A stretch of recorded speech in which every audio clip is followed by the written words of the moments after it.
Okay, I need your help on this. And no, this isn't a creepypasta. However, this is a long read.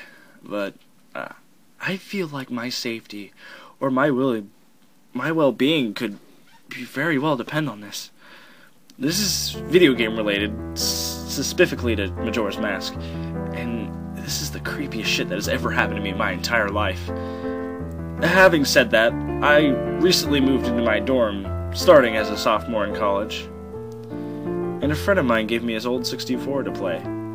I was stoked, to say the least. I could finally play all those old games of my youth that I hadn't touched in at least a decade. His N64 came with the one yellow controller and a rather shoddy copy of Smash Brothers. And while beggars can't be choosers, needless to say, it didn't take long before beating up level 9 CPUs became quite boring. That weekend, I decided to drive around a few neighborhoods, about 20 minutes or so off campus, hitting up the local garage sales, with high hopes that I would score good deals on ignorant parents who really did not believe in the value of video games.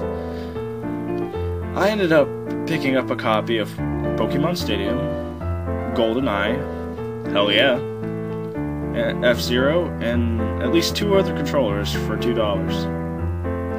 Satisfied, I began to drive out of the neighborhood when one last house caught my attention. I really can never tell you why it did. There were no cars there, and only one table was set up with random junk on it. But something sort of drew me out there. I usually trust my gut on these things, so I got out of the car and then I was greeted by an old man. His outward appearance was, for lack of a better word, displeasing.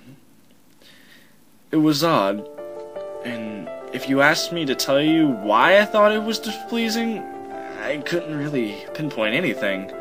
There was just something about him that put me on edge, and I can't explain it. All I can tell you is that if it wasn't the middle of the afternoon, and there weren't other people within shouting distance, I would have never even considered the thought of approaching this man. He flashed a crooked smile at me and asked what I was looking for. I immediately noticed that he must have been blind in one of those eyes. He had this right eye that was glazed over, or at least had that look. I forced myself to look at his left eye. Instead, trying not to offend him, I asked him if he had any old video games.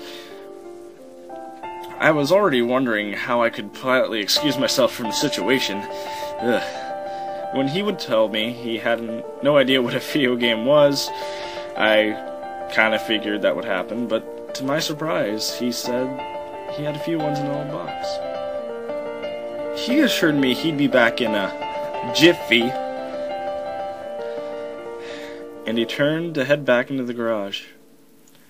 As I watched him hobble away, I couldn't help but notice what he was selling on this table. Littered across this table was rather peculiar paintings. Various artworks that look like ink blots that a psychiatrist would show you. Curious, I decided to look through them. It was obvious why no one was visiting this guy's garage sale.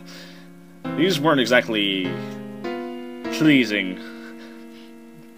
As I came to the last one, for some reason it looked almost like Majora's Mask.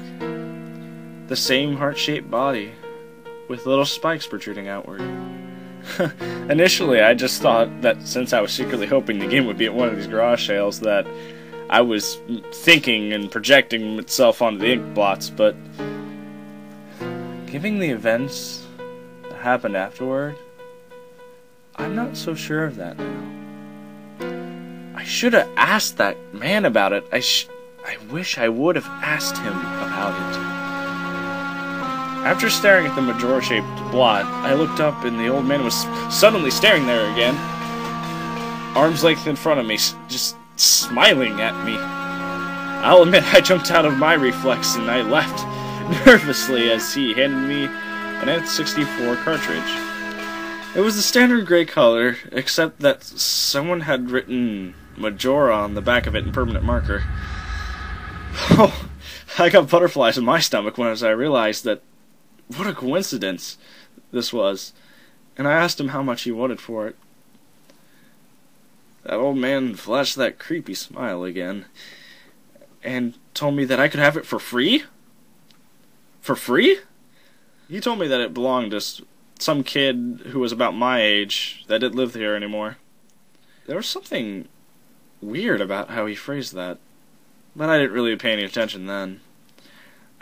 I was so caught up in finding this game, but then I got it for free?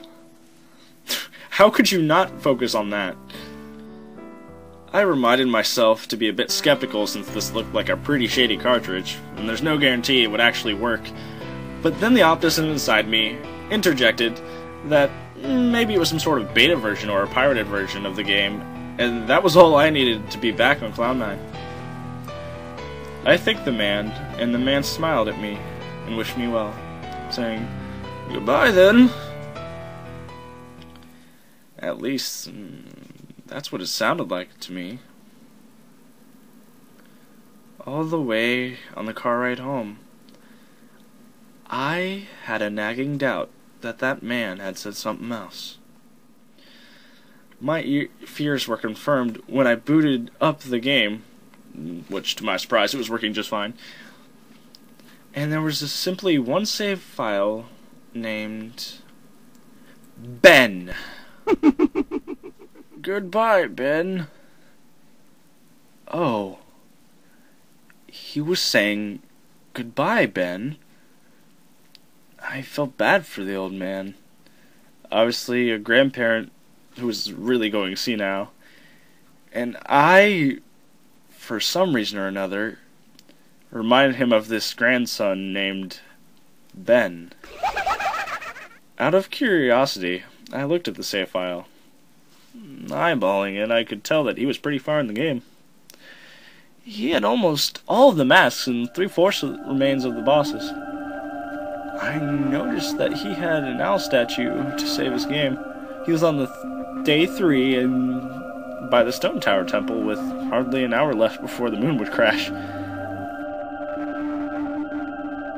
I remember thinking that it was a shame that he had to come so close to beating that game and never really finished it.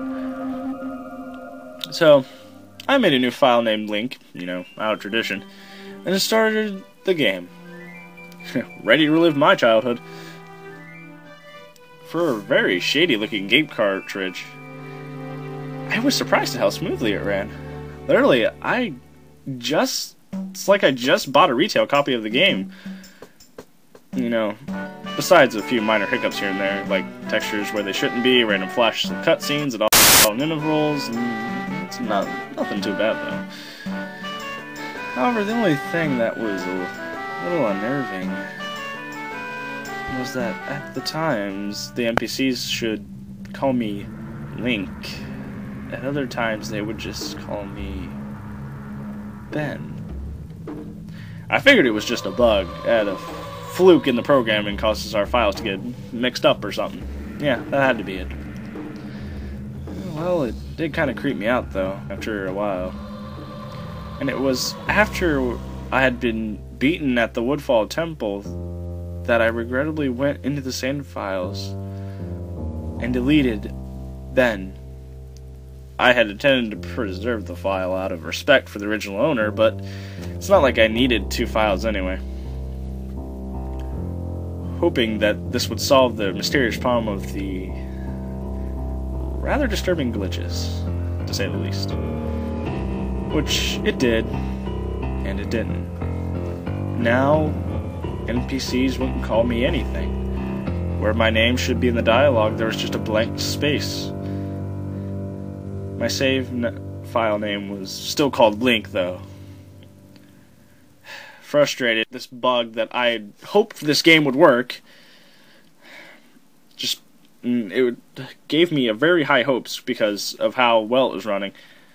Well, homework I had to do, and that was what forced me to put the game down finally.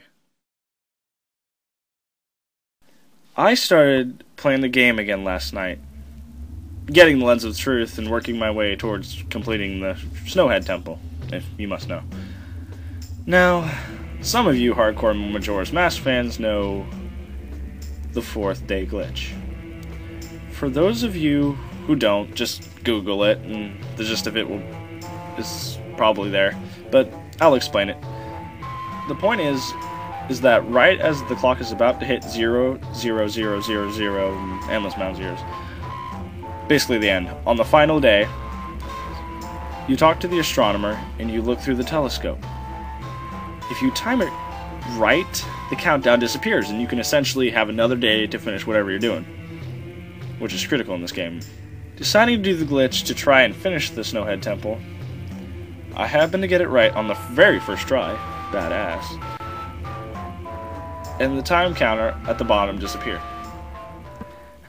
However, when I pressed B to exit the telescope, instead of being greeted by the astronomer, I found myself in the Majora boss fight room at the end of the game. You know, the trippy boxed-in arena, staring at Skull Kid, hovering above me. There was no sound, just him floating in the air above me. And the background music, which was the regular for the area,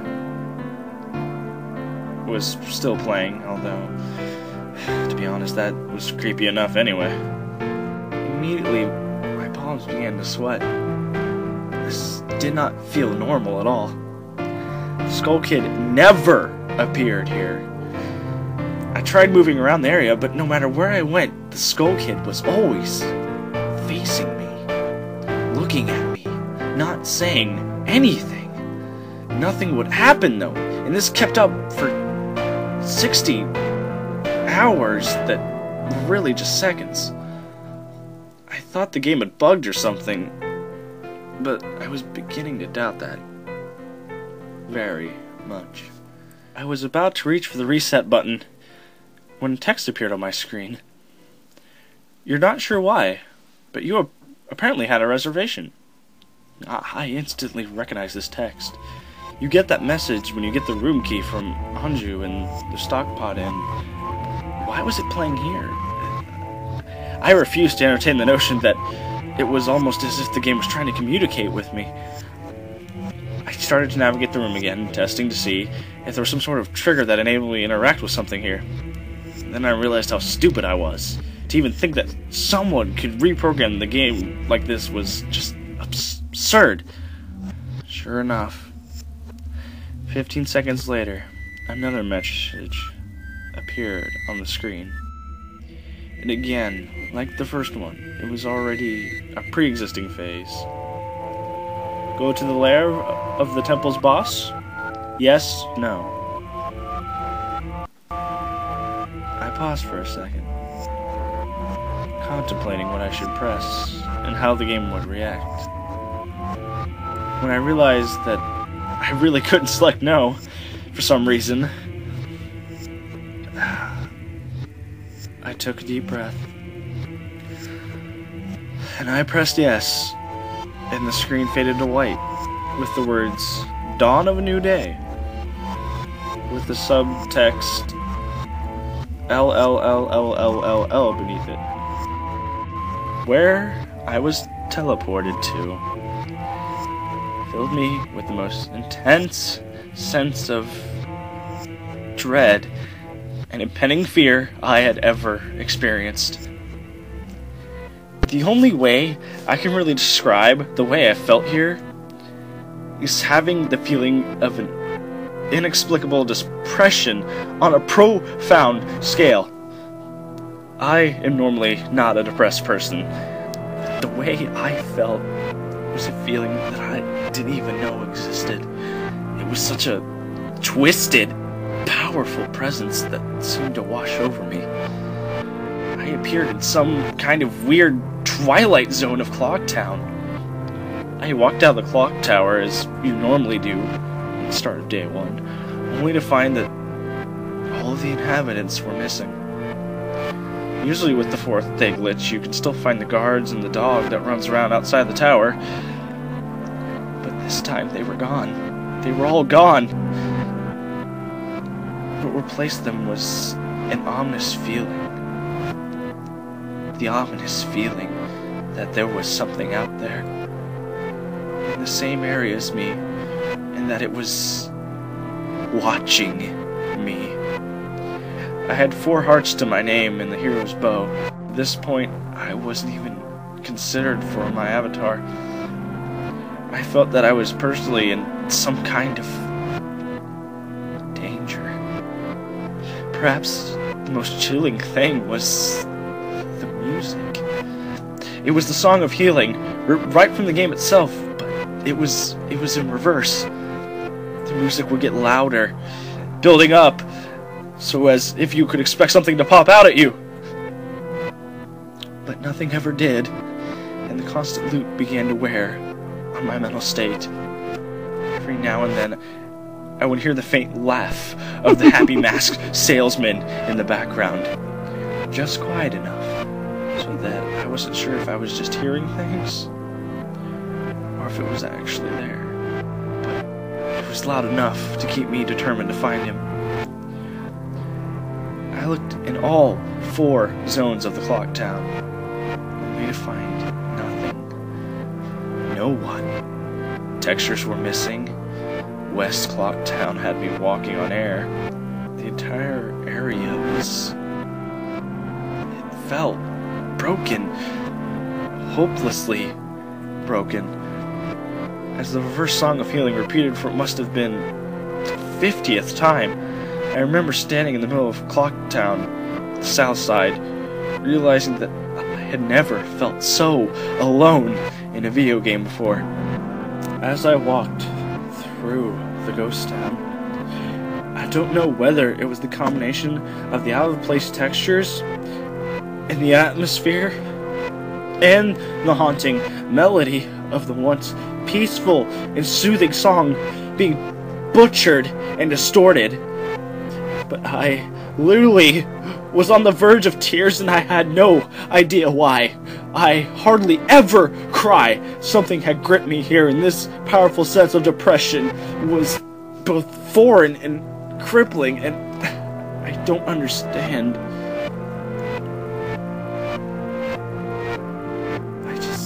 I didn't understand. I tried leaving Clock Down, but every time I attempted to zone out, the screen would fade to black and I would just appear in a different zone of Clock Town. I tried playing Macarena. I wanted to escape, and I did not want to be here.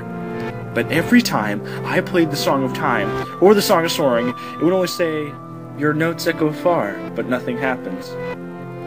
By this point, it was obvious the game did not want me to leave, but I had no idea why it was keeping me here. I didn't want to go inside these buildings. I felt I would be too vulnerable to whatever I am so terrified of.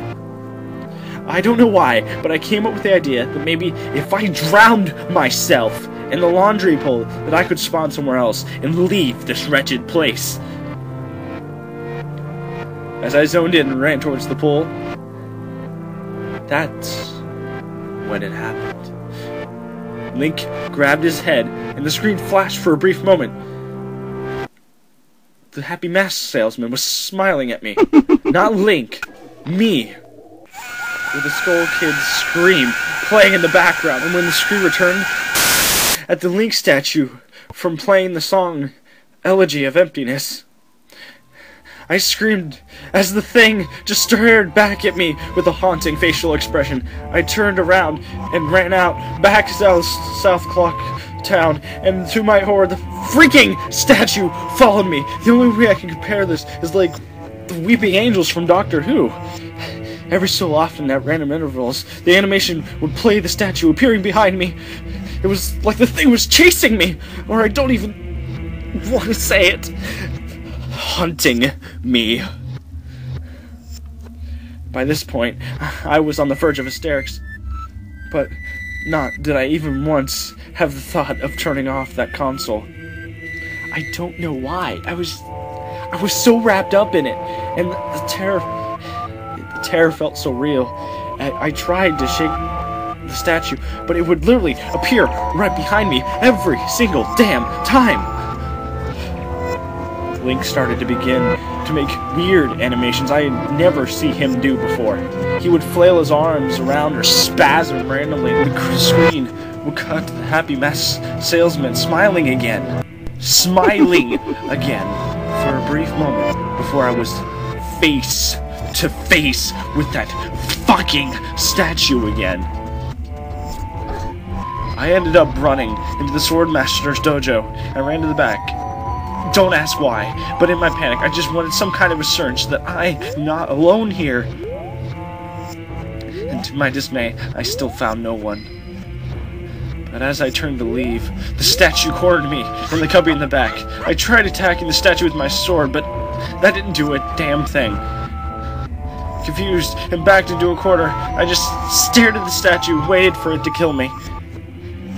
That's when suddenly, the screen flashed again to the happy mask salesman, and Link turned to face my screen, standing upright, mirroring the statue, staring at me along with his copy.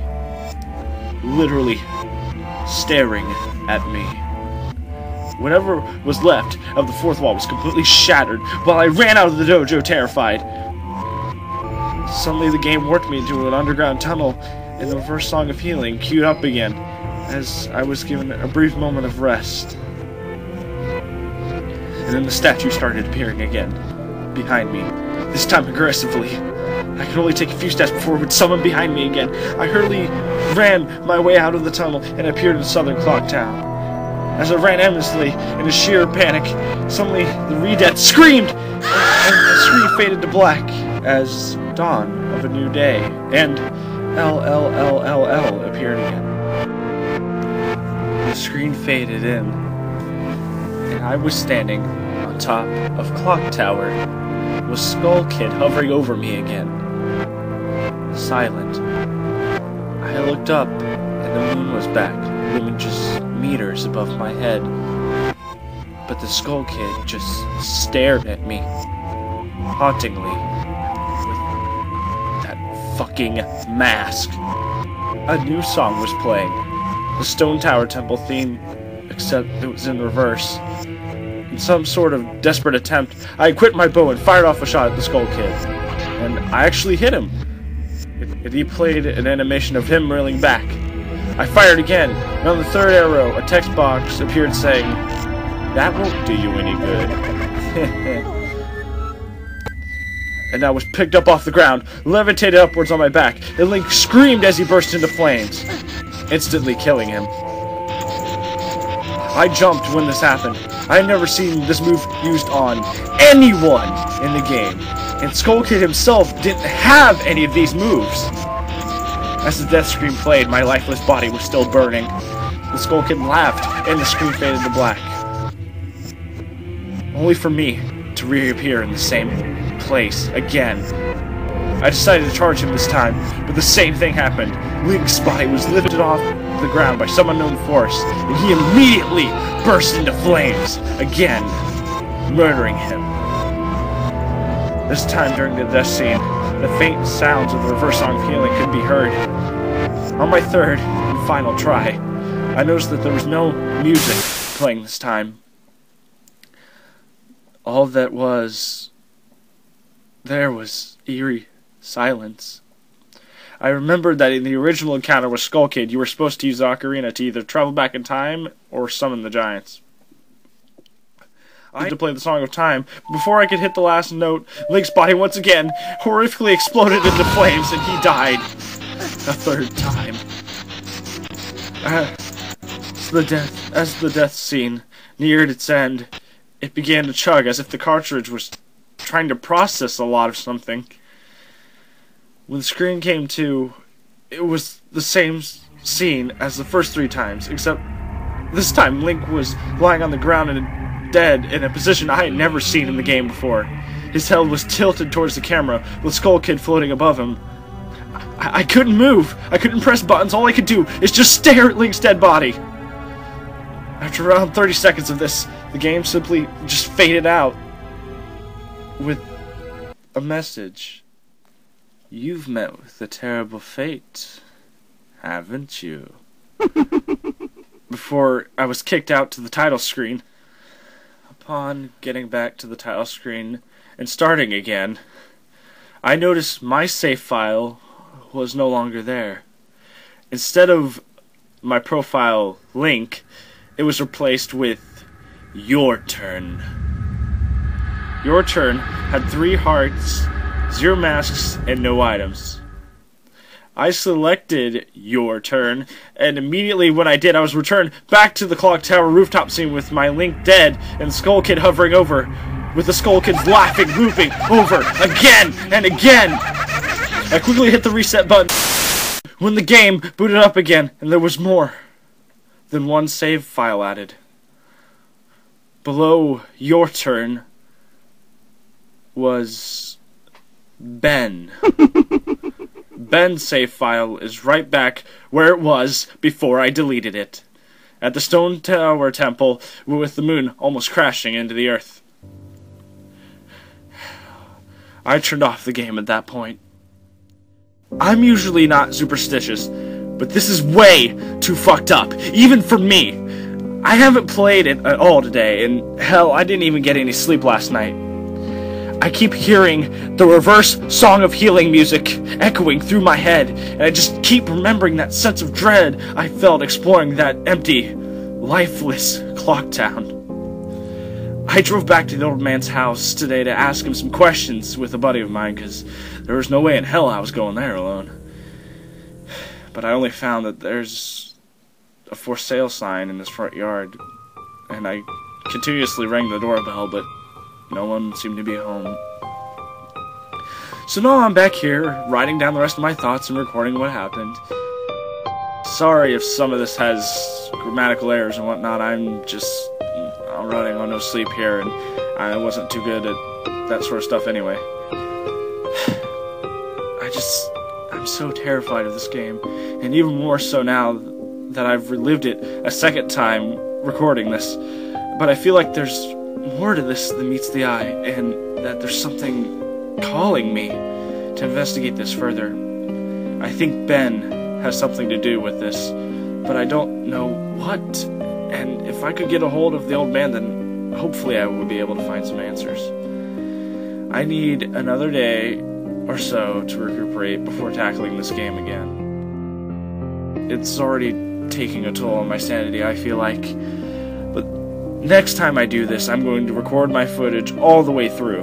That way you guys can see. And the image of my horror, you can at least somehow see why I feel this way. The idea to record only came to me towards the end, and I apologize for that. So you can see the last few minutes of what I saw, which was the Skull Kid and the Elegy statue, on YouTube here under Jad Usable. I'm going to stay on a little bit longer before I decide to go to sleep so I can answer questions that you might have, and hopefully listen to some of your guys' ideas and theories so I can actually get some light on this, or maybe something I could do. I think I'm going to play Ben's file tomorrow and see what happens. Maybe that's what I was supposed to do all along. I don't believe in this paranormal shit, but this is a little fucked up. But then again, maybe this Ben guy is just a really good hacker or programmer, and I don't want to think of the alternatives if he isn't. That's the end of the copy-paste, and I'm hoping that this is just some kind of running gag the developers had, and the other people have gotten gagged or hacked copies of this. This just really scares me.